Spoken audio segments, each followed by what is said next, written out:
I can't stand people being hurt, and hurt particularly unfairly. If I see a child being hurt, I mean, my emotions come up.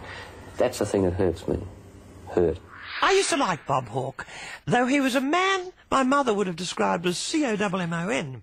Indeed, he was a man I would describe as C-O-M-M-O-N, and I haven't ever met a person who could describe him as anything other than very, very V-E-R-Y-C-O-M-M-O-N. However, he used to cry at the drop of a hat, and I like a man who can cry. Though he later told me, somewhat tearfully, that the reason he was crying so often was that he knew, and nobody else knew, how much money Australia owed the World Bank. Many Australians admired Hawke when he swore off alcohol for his time in office.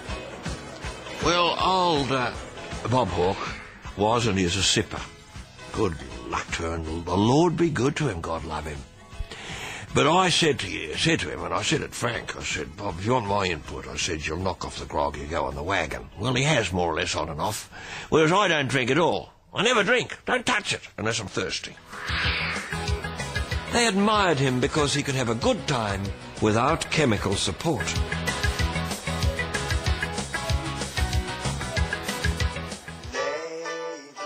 Many also admired him for his honesty in admitting his extramarital indiscretions to a confessor, his probing and dispassionate biographer, and soon-to-be second wife, Blanche d'Apulgé. It may be something of a summary, but your own words were that, in his own way, Bob remained faithful to Hazel. What did you mean by that?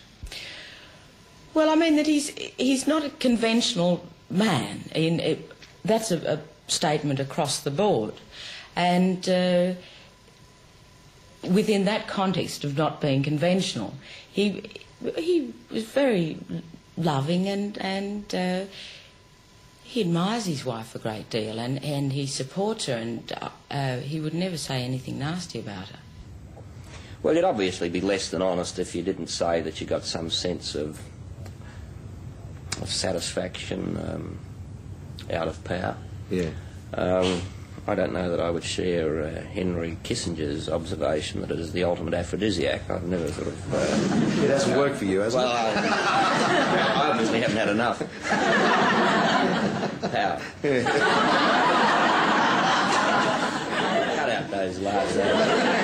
By the end of the 80s, the strain was beginning to show.